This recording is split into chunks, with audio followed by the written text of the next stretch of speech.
নমস্কার। সমবেত সংক্ষিপ্ত অনুধ্যানে আমরা ধারাবাহিকভাবে আলোচনা করছি শ্রীরামকৃষ্ণ কৃপাধন্য আচার্য জগদীশচন্দ্র মুখোপাধ্যায়ের কথা। এমন অনেক মানুষ আছেন যাদের নামও আমরা হয়তো জানি না, কিন্তু পরশমণি শ্রীরামকৃষ্ণের স্পর্শে তারা সোনা হয়ে গেছেন। জগদীশচন্দ্র তাদেরই একজন। তার সম্বন্ধে স্বামী জ্ঞানাত্মানন্দজি লিখেছেন, তাহাকে যখন আমাদের তাহার খালি গায়ে দেখিবার সৌভাগ্য হইয়াছে, দেখিয়াছি তাহার বুকটা লাল, যেন কেহ সিঁদুর ছড়াইয়া রাখিয়াছে, আর চোখের দৃষ্টি সর্বদাই ফ্যালফ্যালে। প্রকৃত শিক্ষার উন্নতিকল্পে যে জীবন তিনি দান করেছিলেন, সেই জীবনই হয়ে উঠেছিল বরিশালের মানুষের কাছে পরম শিক্ষাপ্রদ। এই পর্বে সন্নিবেশিত তারই কিঞ্চিত আভাস আমরা লক্ষ্য করি। অজাতশত্রু, ন্যায়নিষ্ঠ, জিতেন্দ্রীয়, চিরকুমার মানুষটি ছিলেন বরিশালের সকলের প্রিয় স্যার। একবার সামান্য আলাপেই তার শান্ত সৌম্য দিব্যকান্তি রূপটি সবার মনে ফুটে উঠত। তিনি রাস্তায় বেরোলে রাস্তার পাশের সব বাড়ি থেকে আবাল বৃদ্ধ বনিতা ছুটে এসে তার পায়ের ধুলো নিতে ব্যস্ত হতো। এতে তিনি অত্যন্ত অস্বস্তি বোধ করতেন এবং তার সঙ্গীদের বলতেন, কি করব, এদের তিন পুরুষ এখানে দেখলাম, তাই এরকম আবদার অত্যাচার। এমনই ছিল তার বিনয়। মিথ্যাকে তিনি অত্যন্ত ঘৃণা করতেন। বয়স তার গতিকে মন্থর করে দিলেও নিয়ম অনুবর্তিতা কেড়ে নিতে পারিনি একদিনও।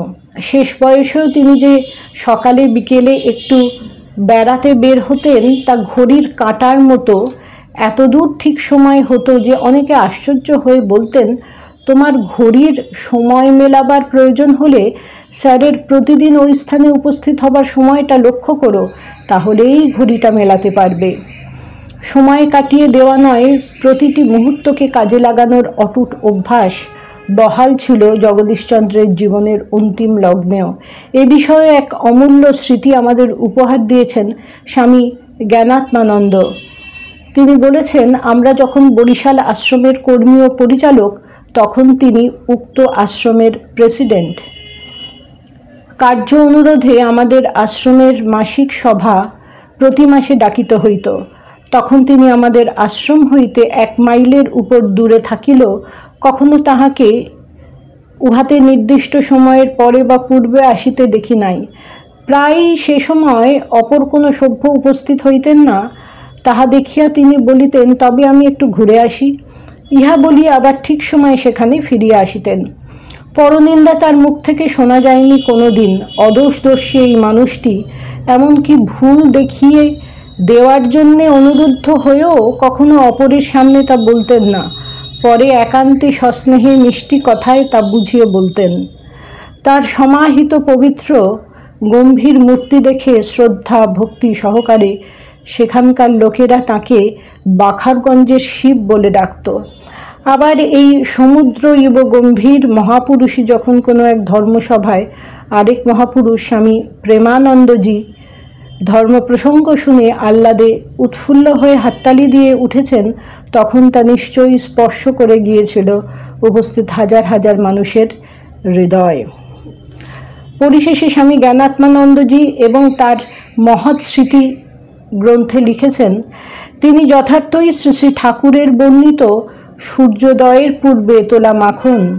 শুনিয়াছি শ্রী শ্রী ঠাকুরের অন্তরঙ্গ শ্রীমৎ স্বামী প্রেমানন্দজি একবার যখন বরিশালে গিয়াছিলেন, তখন তিনি ধর্ম সভায় নাকি পূর্বকালের ঋষিদের কথা বলিতে বলিতে এই নিরভিমান জগদীশ বাবুর দিকে ইঙ্গিত করিয়া বলিয়াছিলেন, তোমাদের ভিতরও তো ঋষি রহিয়াছেন, অথচ তোমরা তাহাকে চিনিতে পারিতেছ না।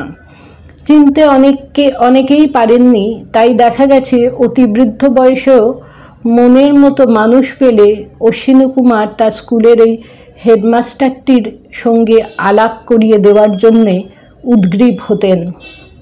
তিনি বলতেন, শুধু এদেশে নয়, সারা দুনিয়ায় এরূপ খাঁটি লোক কটা পাবে। ক্যারেক্টার অ্যান্ড এবিলিটি এরূপ দুর্লভ সমাবেশ খুব কম দেখা যায়। সত্যস্বরূপের স্নিগ্ধ দুধিতে উজ্জ্বল এই মানুষটির বেড়ে হয়ে ওঠার রহস্য অশ্বিনী কুমারের জানা ছিল, অর্থাৎ গঠন হওয়ার রহস্য জানা ছিল। আপন শিক্ষা ও সংস্কারের বল জগদীশচন্দ্রকে খাঁটি সোনায় পরিণত করলেও আসলে শ্রীরামকৃষ্ণই হলেন সেই দিব্য সত্তা, যার ক্ষণিক সান্নিধ্যের হোমাগ্নিকুণ্ডে সেই সোনা গলে জগদীশচন্দ্র পরিণত হয়েছিলেন এক বহুমূল্য গহনায়। ঠাকুর হলেন স্পর্শমণি। এই স্পর্শমণির স্পর্শে কত মানুষ সোনা হয়ে গেছেন। নমস্কার। প্রাণারাম প্রাণারাম প্রাণারাম প্রাণারাম প্রাণারাম প্রাণারাম। কি যেন লুকানো নামে তাই মিষ্ট এত তব নাম। প্রাণারাম প্রাণারাম প্রাণারাম প্রাণারাম প্রাণারাম